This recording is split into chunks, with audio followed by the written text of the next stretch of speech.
오늘 설교 제목은 무엇을 보고 있습니까?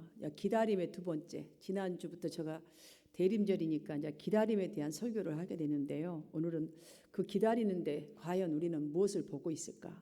대부분의 사람들은 내가 얼마나 똑똑한가, 다른 사람보다 얼마나 유능한가에 정말 관심을 많이 가지고 어쩌면 그 관심이 많기 때문에 그것들을 많이 더 치중해서 보고 있는지도 모릅니다. 그러나 오늘 본문을 보시면 그것보다도 훨씬 중요한 것은 내가 왜 존재하는가, 지금 내가 있어야 할 자리에 나는 과연 있는가, 그거를 찾는다면 우리가 무엇을 보고 있는가는 아마 밝히 볼 수 있는 그런 눈이 띄어질 줄 믿습니다. 세례 요한은 이 구약의 약속과 신약의 성취의 이 전환점에 있었던 사람이었습니다. 선지자였죠. 그는 자신이 누구인가를 정확하게 알고 있었던 것 같아요. 또 그렇기 때문에 무엇을 해야 하는지, 어디에 있어야 하는지를 분명하게 알고 행동했던 사람이었다라고 할 수 있습니다. 세례 요한이 예수님이 구약에 예비된 그 예언된 오실 이 약속의 메시아임을 알리는 것이 자신이 생각하는 자신의 존재의 목적, 삶의 목적이었고 그 역할을 감당했던 그런 사람. 여러분, 근데 이것이 세례 요한만의 일이겠어요? 우리도 마찬가지예요, 여러분들. 세례 요한만이 아니에요. 저와 여러분도 똑같아요. 예수님을 믿고 만난 뒤부터 여러분과 저는 내 자신을 드러내기 위해서 예수님을 믿지 않습니다. 여러분들 자신 드러내려고 예수 믿나요? 아니잖아요. 예수님을 드러내기 위한 삶을 사는 것이 믿음의 생활, 신앙생활이라는 것쯤은 우리 모두는 다 알고 이 자리에 나온 줄 믿습니다. 그래서 그리스도인은 무엇을 하든지 상관없이, 어떤 일을 하느냐, 어떤 사람이냐, 나이에 상관없이 자신을 드러내려고 하면 할수록 자꾸 실패하게 돼요. 내 자신을 드러내려고 하면 할수록요, 희한하게 더 잘 드러내지는 게 아니라 뭔가가 자꾸 실패하고 실족하게 되어 있어요.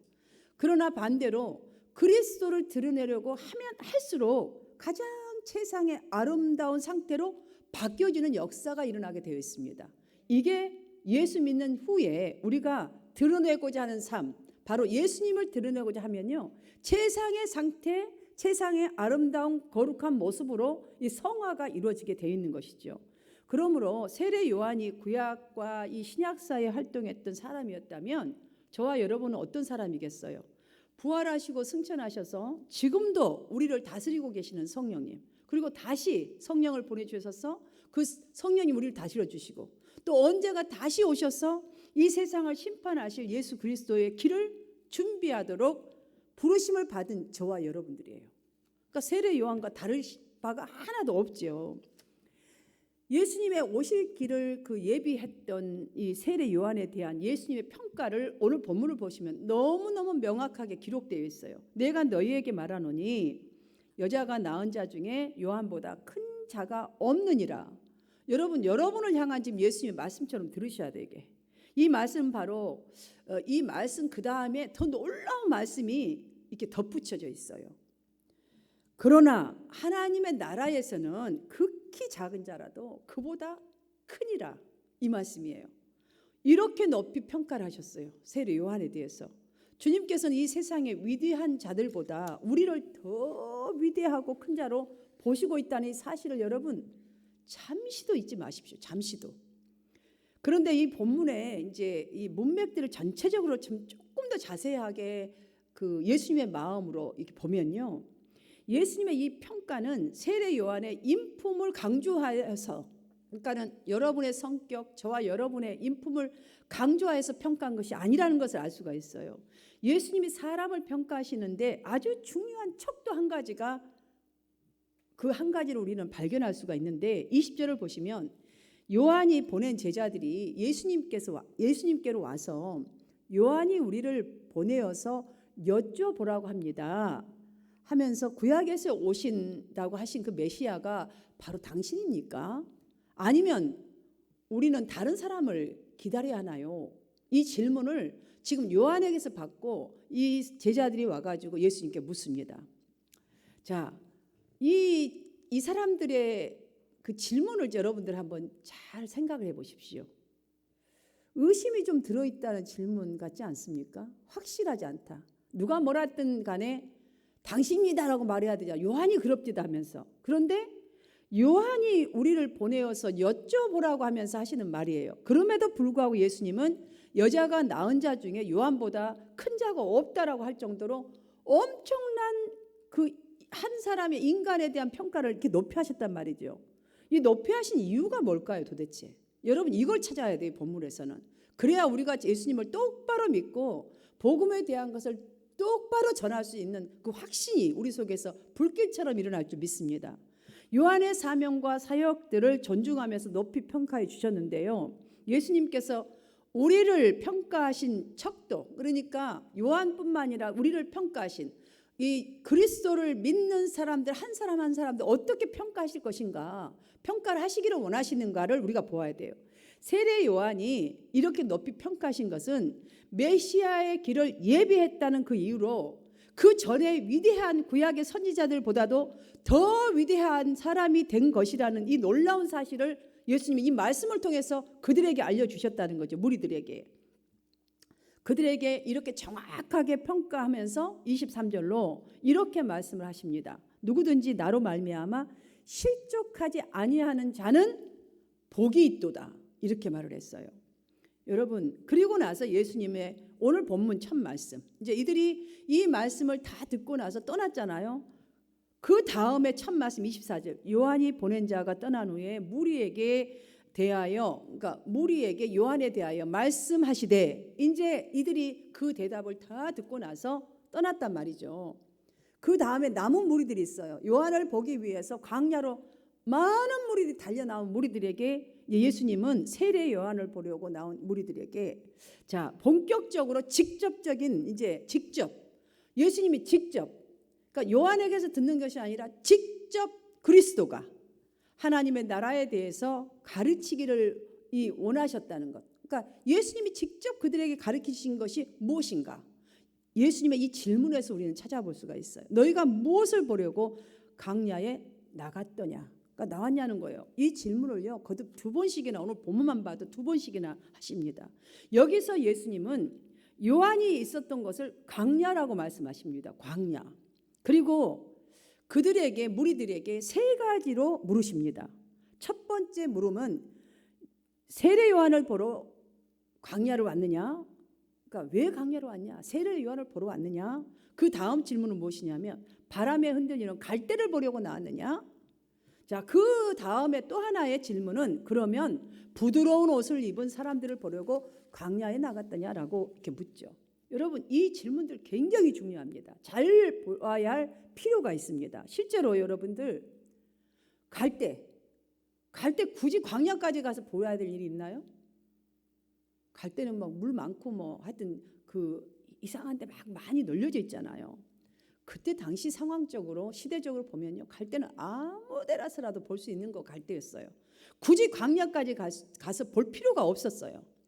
그리고 부드러운 옷, 이 뜻은 무엇이냐면 화려한 옷을 입고 세상의 즐거움을 즐기는 아주, 그러니까 궁정 같은 사람인데 궁중에 가야지 있다 그러잖아요. 그런 사람들을 뜻하는 거예요. 그럼 그런 사람들은 25절로 예수님의 말씀처럼 그러한 사람들이 뭐 때문에 화려한 곳에 있지? 광야에 와갖고 그 화려한 옷을 입고 지금 뼈쪽 구두 신고 지금 그 푹 빠진 광야로 오겠어요? 그럴 리도 없잖아요. 근데 왜 이렇게 질문하셨을까? 굉장히 중요한 질문이에요. 그럼 처음 질문으로 돌아갑시다. 세례 요한을 보러 광야로 왔느냐? 사실 실제로 세례 요한은 그 구약과 신약의 그 바톤 타치하는 선지자로서 자신이 받은 소명을 위해서 낙타털 옷을 입고 허리에 가죽띠를 띠고 메뚜기와 석청을 먹었다. 굉장히 아주 겸허하고 겸손하고 하여튼 복음 하나만을 위해서 자신이 누려야 될 모든 것들을 버렸다 할 수 있을 만큼이나 아주 힘썼던 사람이니까 그를 보러 광야로 나갔다는 것은 이해가 되는 말이에요. 자, 하지만 구약 성경을 보시면 여러분들 이 세례 요한뿐만이 아니라 하나님의 말씀을 듣고 노아를 한번 봅시다. 120년 동안을요 배를 만들었었어요. 모세는 어땠습니까? 다윗은 어땠습니까? 아브라함 어땠습니까? 예레미야 선지자는 어떻습니까?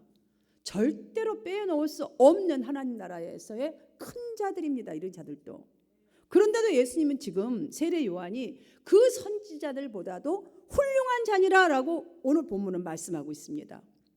예수님의 이 말씀을 잘 보시면 단지 선지자 아니면 믿고 말씀에 순종해가지고 그냥 대충 이렇게 막 열심히 했다, 그 사람만을 큰 자라고 평가를 받을 수 없다라는 거예요. 그러니까 선지자만이라도, 그러니까 목사다 뭐다 이런 직분 하나를 가지고 우리가 예수 믿으면서 직분 하나를 가졌다고 해서 큰 자라고 절대로 평가하시지 않는다는 것을 알 수가 있어요. 그래서 강야로 나온 무리들에게 거듭 깊이 생각해 볼 수 있도록 너희가 무엇을 보려고 강야에 나왔느냐 하시면서 이 세 가지 지금 물음을 하시는 거잖아요. 그러면서 다음 말씀 27절을 보십시오. 기록된 바 보라 내가 내 사자를 내 앞에 보내노니, 잘 들으십시오 여러분. 보라 내가 내 사자를, 그러니까 나의 사람을 내 앞에 보내노니 그가 너희 앞에서 나의 길을 준비하리라 한 것이 이 사람에 대한 말씀이라. 지금 바로 세례 요한을 두고 말하는 거잖아요. 곧바로 이 말씀을 덧붙이신 것은 구약의 수많은 선지자들은 지금 아직 오시지 않은 이 메시아를 대망하면서 전했었어요. 그런데 그렇게 예언했을 뿐이란 것이죠. 그러나 요한은 메시아와 같은 시대를 살아가면서 이분이 메시아다고, 오실 메시아가 이분이고 이분이 오신다, 빨리 회개하라. 그러니까 여러분, 바로 그것이 요한의 이 사명이고 특권이라는 것을 설명해 주면서, 이 설명을 왜 하실까요 도대체? 근데 여러분, 이게 그렇게 대단한 겁니까? 이게 대단한 거예요. 근데 예수님 지금 무리들에게 하신 말씀이에요.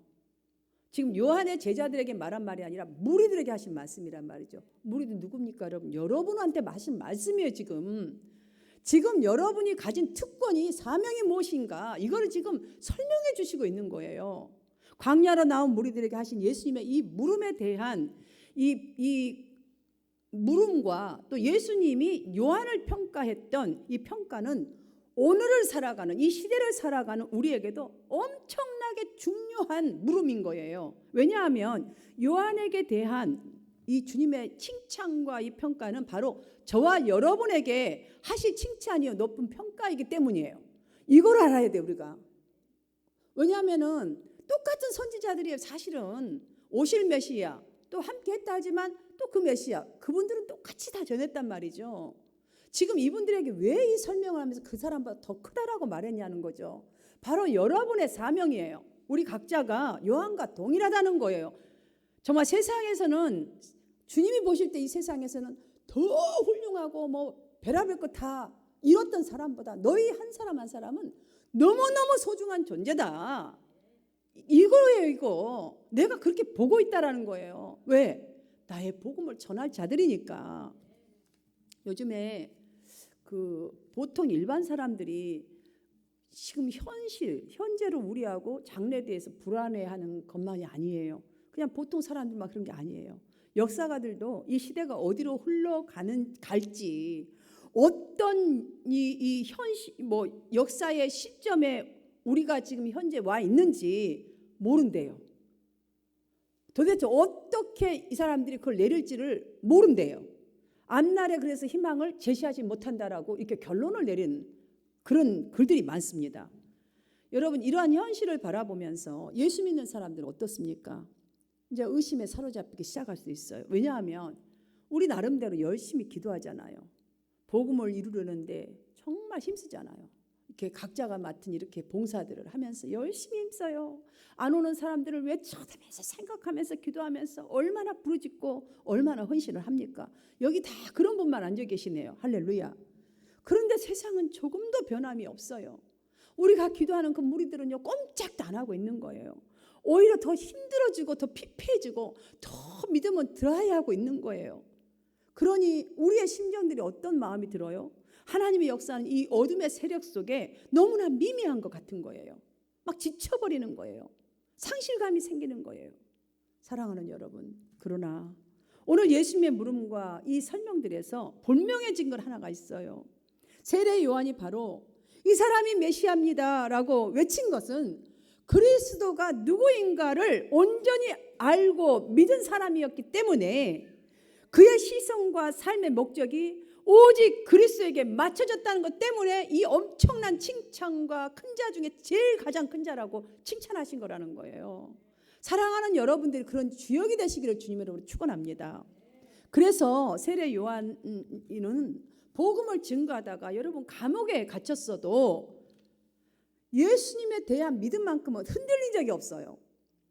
세상이 어떻게 돌아가든지 상관없이 하나님이 그에게 주신 그리스도의 길을 예비하는 데는 선구자로서의 역할을 다 감당한 줄 믿습니다. 사랑하는 성도 여러분, 오늘 주님은 여전히 오늘도 저와 여러분을 세례 요한과 동일하게 세상에서는 큰 자보다 더 큰 자로 보신다는 이 사실, 여러분들 절대 잊지 말아야 돼요. 이거를 다른 사람들이 어떻게 보든 무슨 상관이에요. 주님이 나를 세상의 큰 자보다 더 큰 자라고 보고 계신다니까요. 그렇게 보기를 원하시고 또 그렇게 평가해 주시기를 기다리신다는 거예요. 그러므로 메시아, 예수님이 주신 이 구원의 축복을 바로 알아야 돼요. 우리가 누려야 할 특권이 무엇이고 우리가 해야 할 사명이 무엇인지를 바로 알고 하나님의 자녀로서 위대한 존재가 된 이 자존감을 가지고 여러분들이 하는 작은 동작 하나라도 우리가 하나님을 위해서, 복음을 위해서 존재하고 있음을 드러내야 할 줄 믿습니다. 내가 복음을 위해서 산다는 것을 이 작은 행동 하나라도 드러내야 한다는 것이죠. 여러분, 대림절, 대강절, 다시 오실 주님을 기다리면서 예배하러 나온 여러분입니다.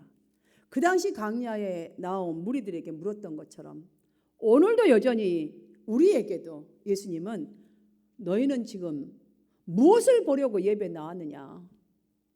무엇을 보려고? 또 무엇을 목적으로 삼으려고 지금 이 자리에 나와서 기도하느냐라고 물으십니다. 예수님의 이 물음의 의미는 여러분들 너희가 만나고 듣고 본 광야의 소리에 좀 주목하라는 거예요. 한마디로 예배 나왔을 때에 우리가 삶에서도 예배잖아요. 그렇다면 우리가 삶에서 광야 같은, 광야가 무슨 뜻이냐면 우리의 힘든 인생살이를 말하는 거예요. 광야, 우리의 인생살이. 여러분이 태어나서부터 쭉 살아갈 인생살이에요. 자, 거기에서 여러분들이 만나고 듣고 본 바를,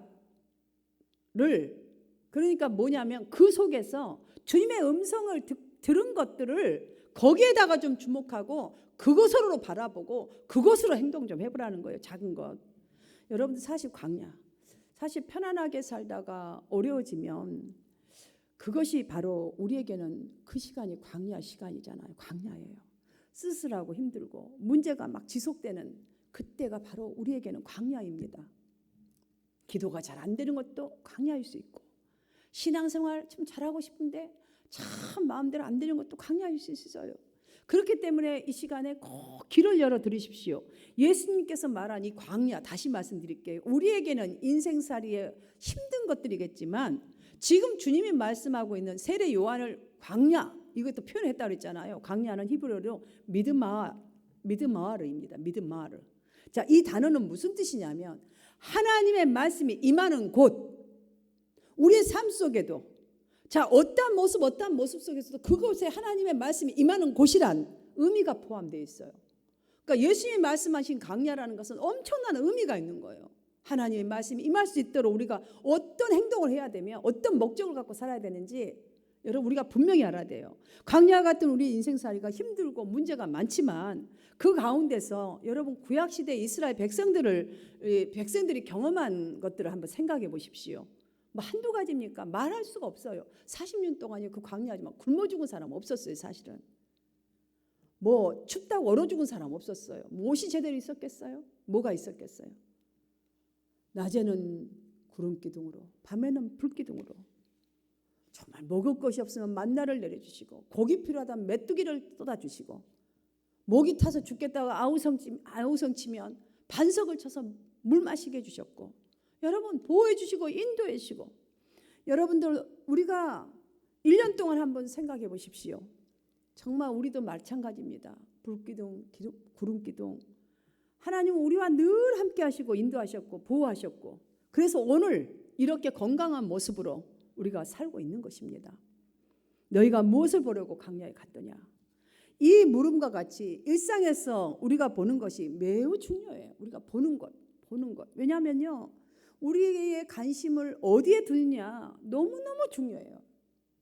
지금 그 아름다운 옷을 입은 그걸 보러 갔느냐 그랬잖아요. 그러니까 우리가 보는 것, 우리 관심, 이건 너무너무 중요해요. 우리 생각, 관심이요. 나의 이 관심이 세상 쪽에 있어 보세요. 주님 생각 하나도 예배 시간 끝나고 나면 없어요, 여러분들. 왜냐하면 이 예수님의 무릎을 보시면 우리 각자에게 지금 삶 속에서 무엇에 너는 시간과 물질과 이 에너지를 쏟아붓고 있느냐는 말씀이거든요.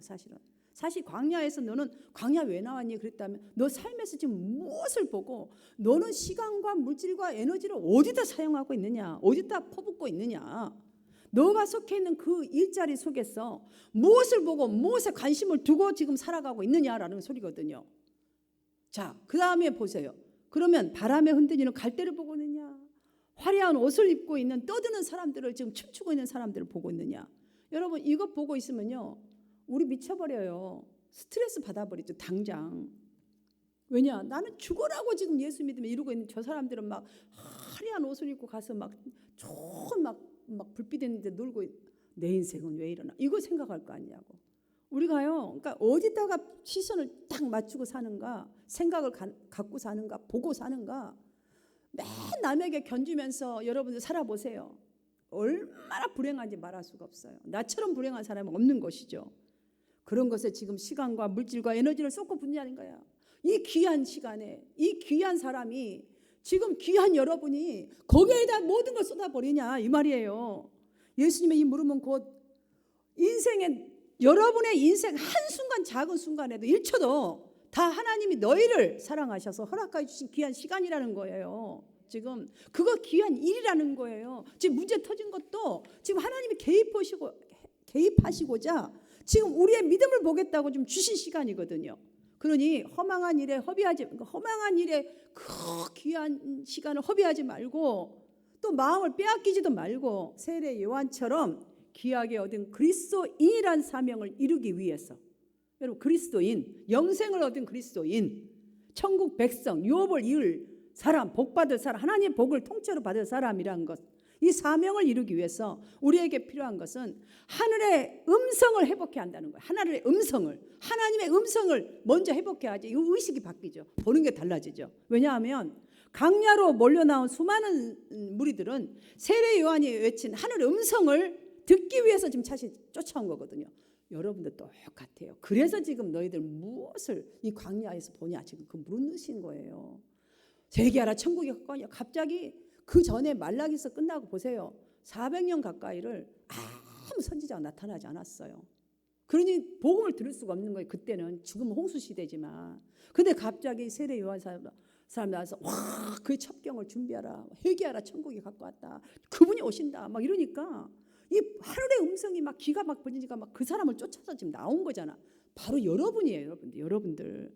그들에게 오늘 우리에게도 이 예수님의 물음은 명확하게 이렇게 지금 교정해 주고 있는 거예요. 경제 문제, 돈 문제 갈급해하는 그 이유보다 진정으로 필요한 것은, 우리에게 필요한 것은 우리 귀에 하나님의 진리의 말씀이 들려지게 될 때에 우리 삶이 그때서 일어날 수 있다고. 바로 그거예요. 그것이 살 길이라고, 소망이라고. 지금 이거로 교정해 주고 있는 거예요. 지금 말씀만 들으려고 그냥 뭐가 뭔지도 모르고 그냥 그거 하나 때문에 오지 말고 똑바로 시선을 가지고 어떤 것을 회복해야, 어떤 것을 바라보야, 어떤 의식을 갖고 살아야 소망이 되고 회복하고 살 길인가. 지금 그걸 교정해 주고 있는 거예요, 무리들에게. 그러니 지금도 살아 역사하시는 성령님이 하시는 일을 의지하여서 정말 우리가 이 시대의 세례 요한이 되려면 세례 요한이 외쳤던 회개하라 천국이 가까워 왔느니라. 여러분 이것을 듣고 지금까지 보고 경험했던 것들을 우리가 다시 회복해야 하는 거예요. 제대로. 그렇습니다. 복음은 여러분들 정보가 아니에요. 정보 제공이 아니란 말이에요. 지금 말씀을 선포하고 뭐 성경을 가리고 이 정보 제공하는 게 아니에요. 복음은 모든 것을 바꾸어 놓는 능력이라는 거예요. 능력. 복음이 역사하면 망가진 인생이 회복된다는 거죠. 그렇기 때문에 우리는 정말 우리가 단순히 가장 먼저 회복해야 될 것은 복음이에요. 복음. 내 속에 복음이, 내 삶 속에 복음이 회복되는 거예요. 사랑하는 성도 여러분, 세례 요한이 사로잡혀서 생명을 건 것이 바로 예수 그리스도의 복음이었습니다. 복음. 그래서 사람들에게 엄청난 인기를 끌고 있었던 이 자신을 믿으라고 한 적이 없어요. 그가 생명을 건 것은 첫 번째, 내가 서 있는 광야에서 예수 그리스도를 제대로 좀 믿어보라는 거예요. 이 사람이 그분이니까 좀 믿으라는 거예요. 우리 중에 예수 안 믿는 사람은 없습니다. 사실 이 정도의 믿음의 사람들, 모인 사람들 중에 예수 안 믿는 사람 어디 있어요? 우리 다 분명히 믿는다고 하지만 여러분들 정말 믿는 것이 무엇인지를 다시 돌아볼 필요가 있어요. 지금 이 말은요, 쉽게 예수 믿으라, 저기 구원 받으셔야 삽니다, 이 정도가 아니에요. 지금 이 말은 예수 믿는다고 하지만 정말로 믿는 것이 무엇인지 돌아볼 필요가 있는 것은, 성경에서 말하는 믿음은 주님께 기대는 거예요. 기대는 거, 완전히 확 그냥 기대는 거예요. 그런데 우리는 우리 신앙생활을 한번 돌아보면 나부터서도 내가 할 수 있는 거 다 그냥 용을 쓰고 해요. 그러다가 다 하다가 내가 안 되는 것만 주님께 부탁하고, 내가 다 하다가 안 되는 것만 기대는 그런 믿음은 아닌지 한번 돌아봐야 된다는 거죠. 여러분, 기댄다는 게 뭐예요? 좋은 일도 나쁜 일도, 힘들어도 어려워도 좀 팍 기대갖고 나 좀 책임져 주세요, 이렇게 좀 맡겨야 되는데, 우리는 그렇게 안 믿잖아요. 내 할 것 용수고 다 하고 놀 거 다 놀면서 시간 뺏고 남은 게 한 번 또 와가지고, 여러분 정말 얄미워요. 내가 생각해도. 왜 이렇게 돌아봐야 하냐면, 인생 광야에서 축복은 예수님을 확실하게 정말 보고 만나야 돼요. 만나는 경험이 있어야 되는 거예요. 그것이 인생의 축복인 거예요. 그래야 우리 인생이 다 바꿔줄 수 있어요. 두 번째, 내가 서 있는 광야에서 모든 주권을 주님께 내어 드리는 거예요. 이게 예수 믿는 거예요. 즉, 이 세상을 따라가는 모습이 내게 자꾸 있다면, 이게 많이 아직도 있다면 그것을 좀 내려놓고 주님께 내가 내려놓는 그 주권을 자꾸 좀 맡겨보는 거예요. 조금 내려놔 보는 거예요. 한번 믿고 내려보는 거예요. 그러니까 주님을 조금 더 의지해보라는 거죠. 조금 버리고 뒤로 하고, 내가 좋아하는 거 뒤로 하고, 놀고 싶은 거 뒤로 하고, 주님과 좀 시간을 좀 더 가져보라는 거 아니겠어요? 셋째, 내가 서 있는 광야에서 지금 우리의 삶을 말하는 거죠. 예수 그리스도를 전하는 것이 진짜로 복음을 믿는 것이라는 말씀입니다. 여기에 생명을 건 거예요, 이 세례 요한은. 그래서 이 세상에서 큰 자보다 가장 훌륭하고 가장 큰 자라고 말씀하신 거예요. 광야로 나온 무리들에게 주님이 정말 오셨잖아요. 또 그들을 픽스해 주셨잖아요. 하나님 나라에 어떤 사람이 정말로 큰 자인가, 높은 평가를 주님으로 받는 것인가, 주님 오셔서 직접 가르쳐 주셨잖아요. 그러듯이 우리에게도 주님 다시 오실 날이 매우 가까이에 있는지도 모릅니다. 우리 지금 가까이 오고 있잖아요. 32절에서 예수님의 이 비유처럼요, 장터에서 지금 놀이하듯이 이 시대 많은 사람들은 각자가 좋아하는 지금 놀이를 하듯 살고 있습니다. 놀이를 하듯. 장터에 가면 막 이것도 팔고 저것도 팔고, 하여튼 자기 각자 좋을 대로 팔고, 거기서 북장구 치면서 하기도 하고, 하여튼 하잖아요. 지금요, 스스로가 주인이 되어서 각자가 지금 예수님 빠져버렸잖아요. 각자가 아주 장터에서 놀이하듯이 지금 그렇게 살고 있어요. 주님을 대망하며 기다리는 여러분은 메시아 예수님이 빠진 이 세상 놀이를 하는 이 세상을 위해서요, 통곡의 중보기도를 해야 돼요. 통곡의 중보기도를. 또한 하나님의 심판을 앞둔 자들을 위해서 애통해하면서 세례 요한처럼 천국을 전파해야 되는 거예요. 여러분들 주저하지 마세요. 이 일에는 뒤로 미루지 마세요. 우리가 어떠한 일을 하든 어떤 상황에 처하든 이거 관계없어요. 세상이 어떻게 돌아가든 상관없어요. 여러분들, 하나님 나라의 그 시간, 그 일은 매우 귀하고 우리에게는 중요한 일이에요. 이게 우리의 사명입니다. 여러분 잊지 마셔야 합니다. 왜냐하면 복음의 능력은 우리 안에서 먼저, 깨어있는 여러분 안에서 먼저 시작되어야 하기 때문이에요. 그래야 그들이 살아나기 때문이죠. 모두가 살아나는 길이에요. 너희가 무엇을 보려고 광야에 갔더냐 나갔더냐. 이 복음의 비밀을 깨달아 세상 속에서 여러분의 삶과 이 삶의 방향과 목적과 삶의 이유가 분명해지는 이유가 되시기를 주님의 이름으로 간절히 축원해 드립니다. 이 시간 우리가 기도하는 시간 갖겠어요. 오늘 말씀을 들었잖아요. 하나님